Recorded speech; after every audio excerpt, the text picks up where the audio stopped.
All right. Second half of this, we'll entitle this The Resistance. Because I want to share, let's see.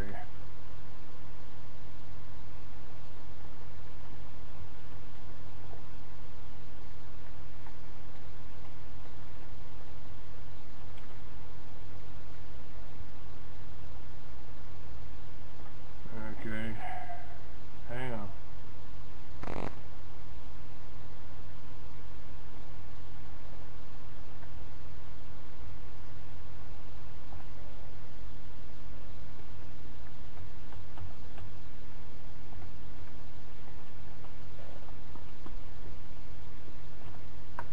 All right, I think I've got that done.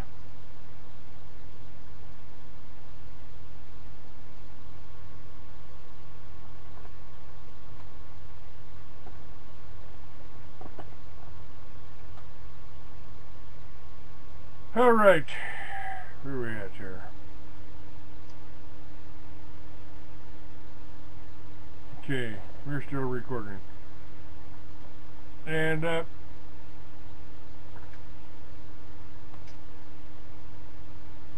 David, you should call me. You should just give me a call on my regular 413 number. Because I want to talk about this Galactic Federation. Is this somebody doing what I did 40 years ago, writing a science fiction novel about something that's happening out in space? Is that what this is?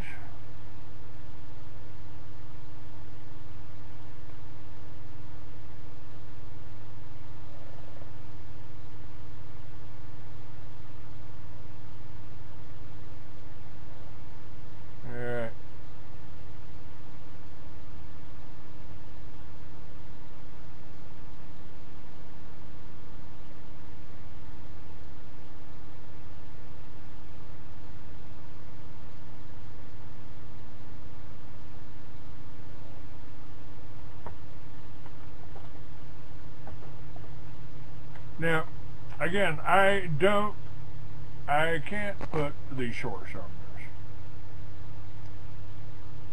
I can't put a source in this. But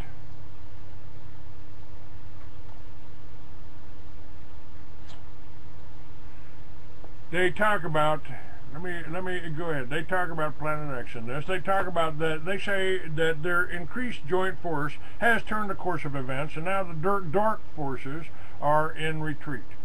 We're in retreat. In 2000 and 2001, the Illuminati had lost their bases on Mars and the Moon and elsewhere in the solar system. With the assistance of the Pleiadians and other galactic Confederation forces, all remaining reptilian, draconian, and reticulan forces were cleared out of the solar system in that same time frame. This set the Dark Ones into panic mode, and they staged 9/11 to preserve their last stronghold, planet Earth. Now, what they say about Planet X is that Planet X is a planet in the outskirts of our solar system. Now, keep in mind, I'm just sharing this information with you. I can't confirm it, but person writing this, whether he's got a vivid imagination or not, is accurate about some things. And what he says is that the Pleiadians have given me exact data about the characteristics and orbital factions of the planet.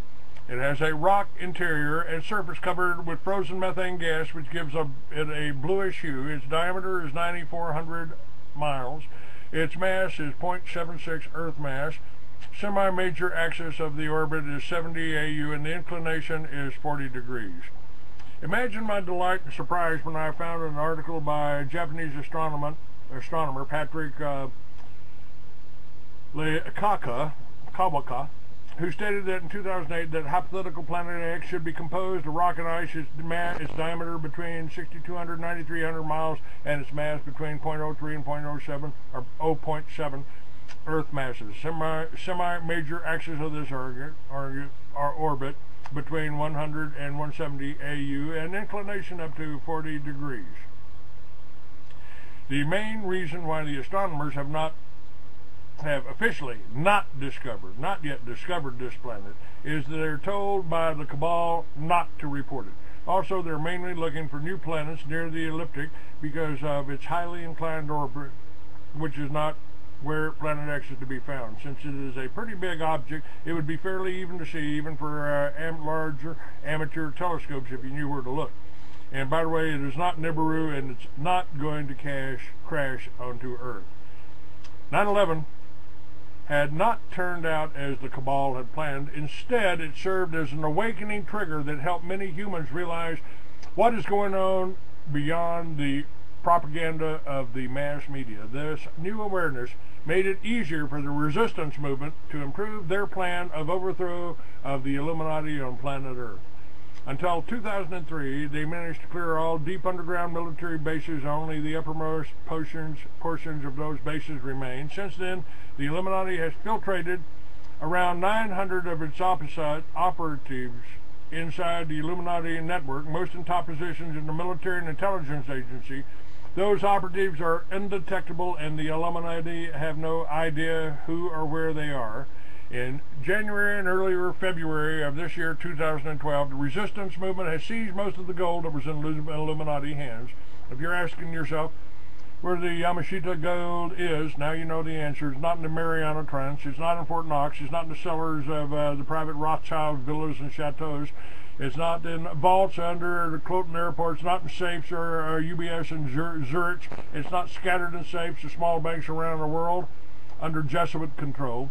It is in underground chambers of the resistance movement, and after the event, it will be returned to humanity and to serve as a reserve for new currency which will mean abundance to everyone. The idea to devise a plan to overthrow the Illuminati network was there ever since the formation of the organization in 1975. In 1977, I spoke with the man who conceived that plan. The document that Drake saw around 1979 was probably an earlier version of that plan, and the conversation with Drake and David Wilcox is floating around the internet talking about this resistance. The difference is that this person is saying that this resistance is galactic in nature, and the same battle is going on other planets around the universe. The early idea was for the military to take over and overthrow the Illuminati under the guidance of the organizations and later the resistance movement. Because of the awakening that happened after 9/11, the original plan has been revised. Now nobody is taking over the planet. The resistance movement will back up the military, mainly only with intelligence data about the Illuminati and some logistic advice, but will mostly stay behind the scenes. The military will back up civilian authorities, federal marshals in the U.S., and Interpol worldwide, which will back up, and this is what they're scared of, folks, local law enforcement to arrest the members of the cabal. They need to arrest Obama for treason. They need to arrest him for fraud. And they need to do the same thing to the bankers that walked away with trillions of our dollars. The resistance movement, they say, has experience with overthrowing the cabal and liberating planets. Since they did this on Planet X, they have constant physical, not telepathic contact with the Pleiadians and other positive ET races within the Confederation, which give them daily intel about every cabal member, where they are, what they do, even what they think. The Illuminati have nowhere to hide. No human authority will decide what is about to happen. The final word when the event is to happen will come directly from the source. This is an event of cosmic importance. The last planet under the grip of the dark forces is about to be liberated, and this is going to send ripples of light throughout the galaxy.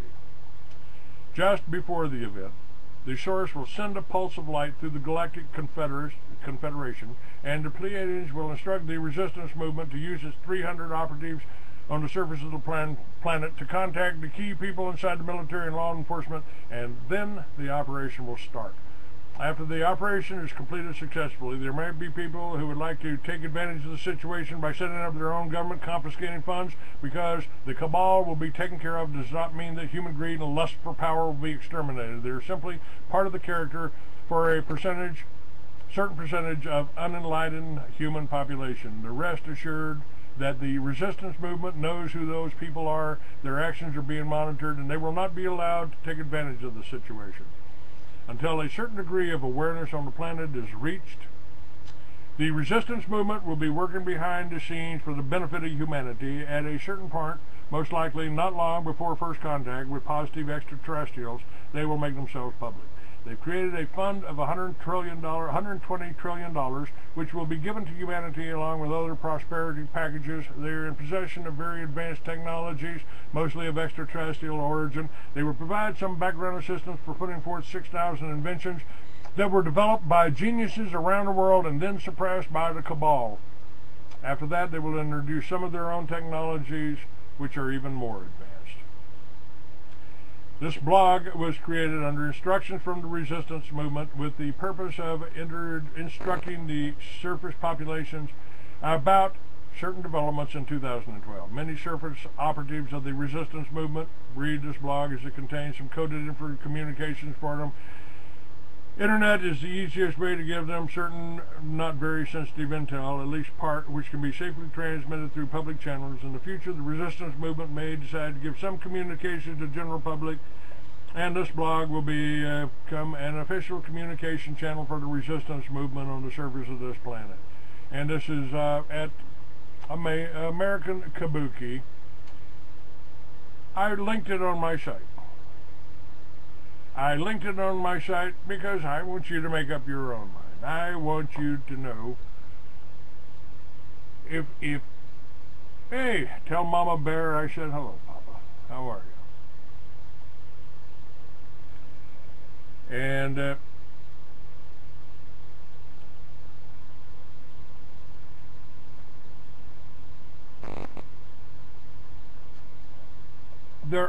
there is more here that I have to deal with. And I tell you, I am reorganizing things. I am going to change things. I'm making things a little bit different. But it's necessary that this evil cabal, whether it's religious or not, I don't know.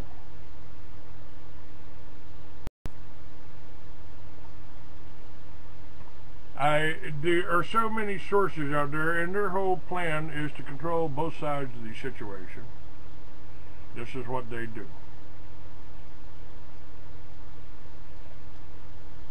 Now, whether this story I've just shared with you is fact or fiction, I don't know. I'm kind of the opinion here.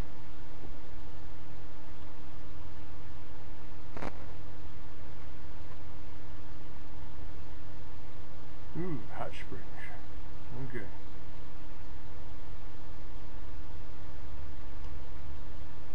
Alright.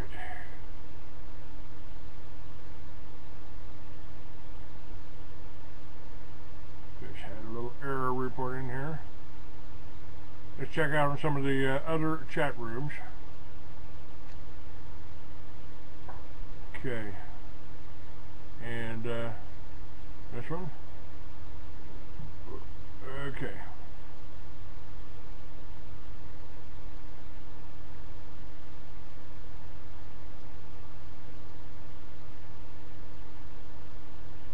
Great, my whole email here just crashed. Sorry about that. I was checking for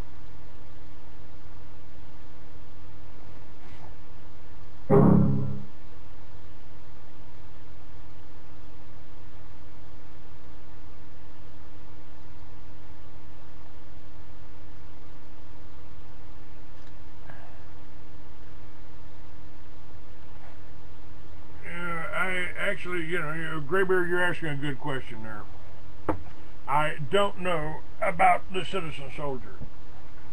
I know Colonel Brinkerhoff, John Brinkerhoff, when he was lecturing law enforcement about FEMA, he did talk about state guards. And those state guards are now being passed. They just passed it in the in Arizona. I'll tell you the problem with that in a second.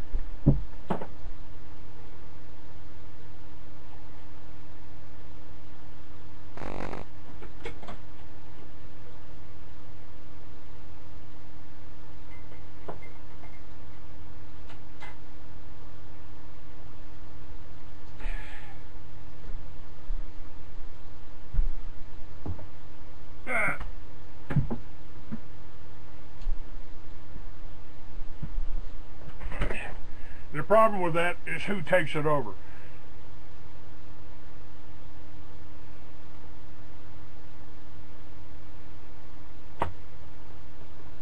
And the SWAT teams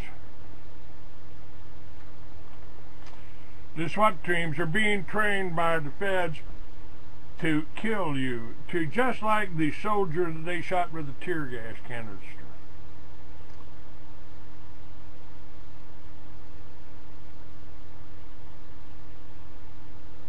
Okay, yeah, XI, formerly Blackwater. Well, they've got those going and had those going for a long time. And the police departments have been co-opted by the fusion centers.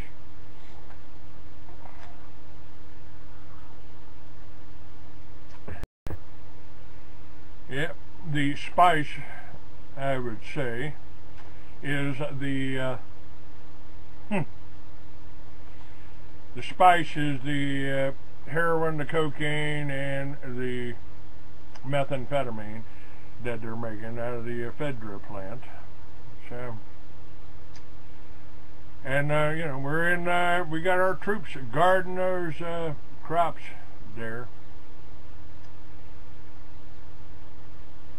Let's see this. Let's see this. Okay.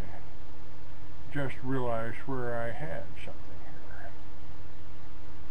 I want to talk about what we've got to talk about. Now, I again, this calls of anti-Semitism.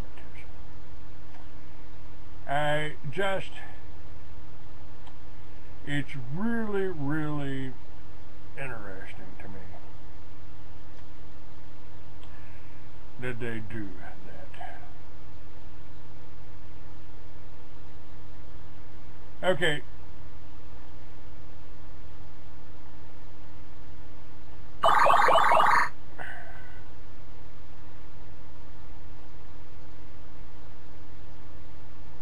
I'm going to bring this up for you. I've been meaning to put this up on the website and I haven't done it yet. So let me give you a word by Chuck Baldwin. Now I've talked about a couple of presidential candidates, Gary Johnson and RonPaul. I supported RonPaul. I put RonPaul on the cover of one of my last magazines here.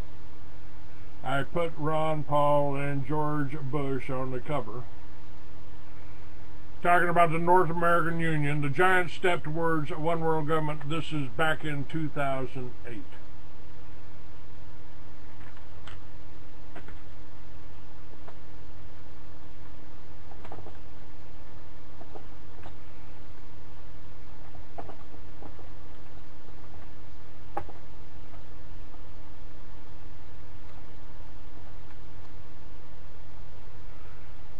Okay.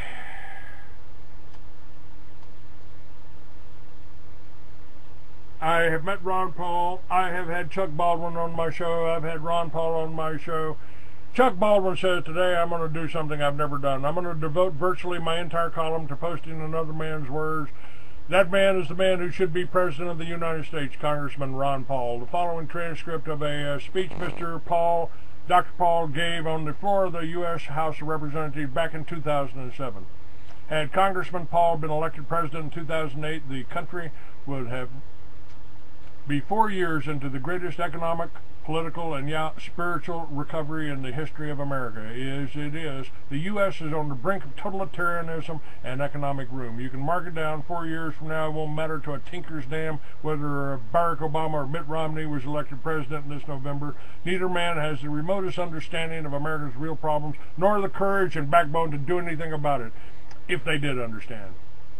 Now, what I'm going to share with you now is from a man who understands the Constitution. This is a man who understands the sound economic principle. This is a man who understands liberty and freedom. This is a man who has the guts to tell the truth. This is a man who has put his life and career on the line for principles of liberty for more than 2 decades. So this is a man who has returned every dollar he's been paid as a U.S. congressman to the taxpayers.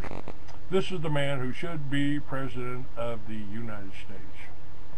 And RonPaul says, for some, patriotism is the last refuge of a scoundrel. For others, it means dissent against government's abuse of the people's rights.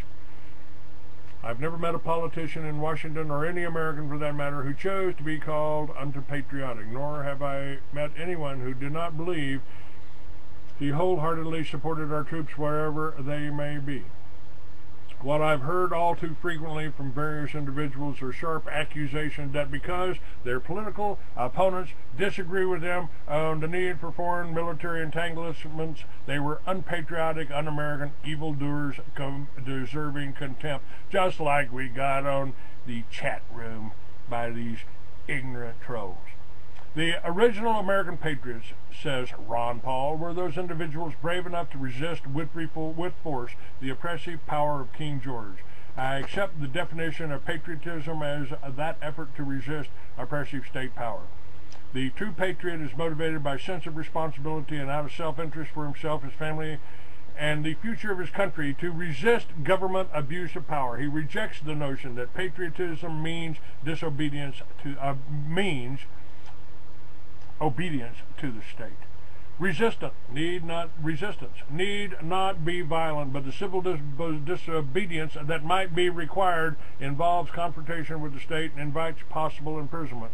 Peaceful, nonviolent revolutions against tyranny have been every bit as successful as those involving military confirmation. Mahatma Gandhi and Dr. Martin Luther King achieved great political successes by practicing nonviolence, yet they suffered physically at the hands of the state. But whether the resistance against government tyrants is nonviolent or physically violent, the effort to overthrow state oppression qualifies as true patriotism. True patriotism today has gotten a bad name, at least from the government and the press. Those who now challenge the unconstitutional methods of imposing an income tax on us or force us to use a monetary system designed to serve the rich at the expense of the poor are routinely condemned. These American patriots are sadly looked down upon by many.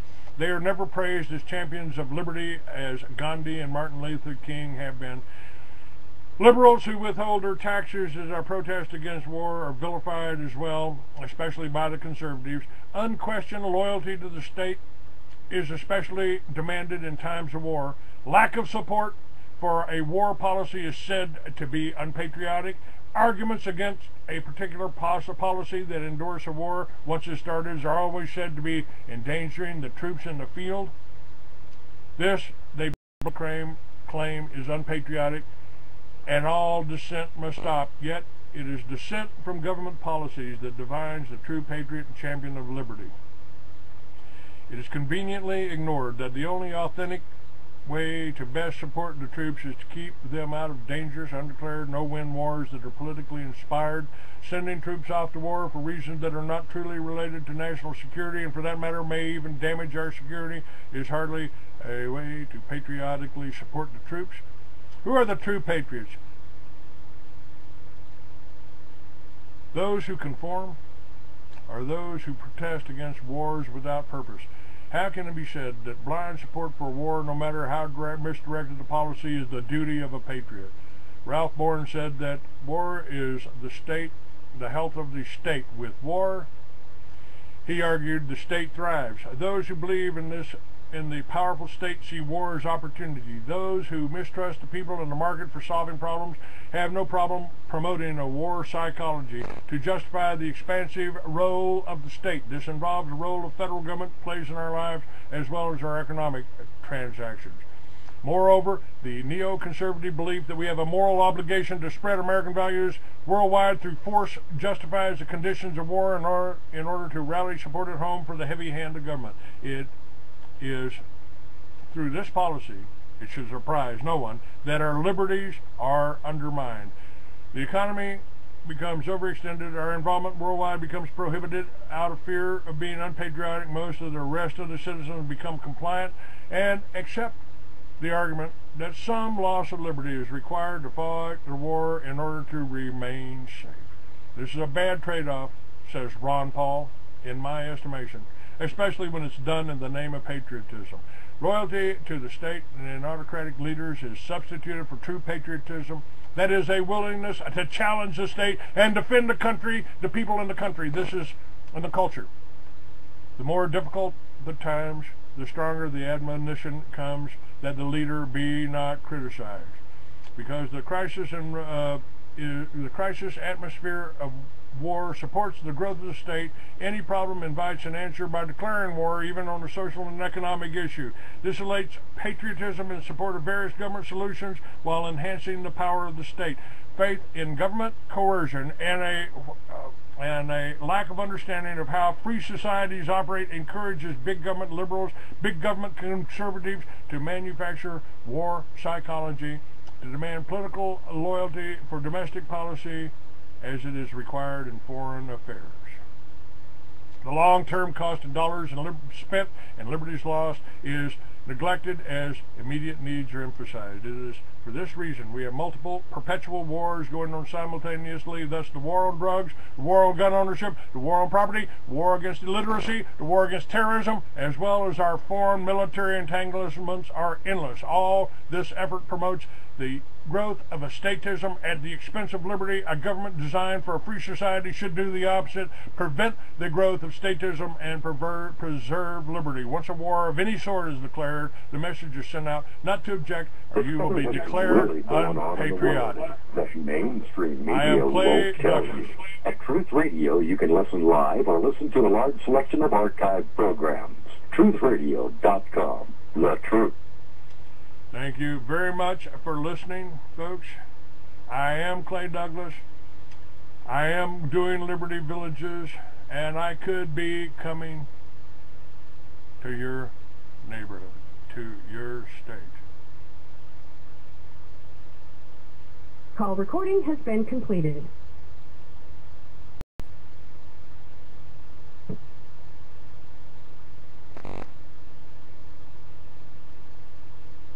Yeah.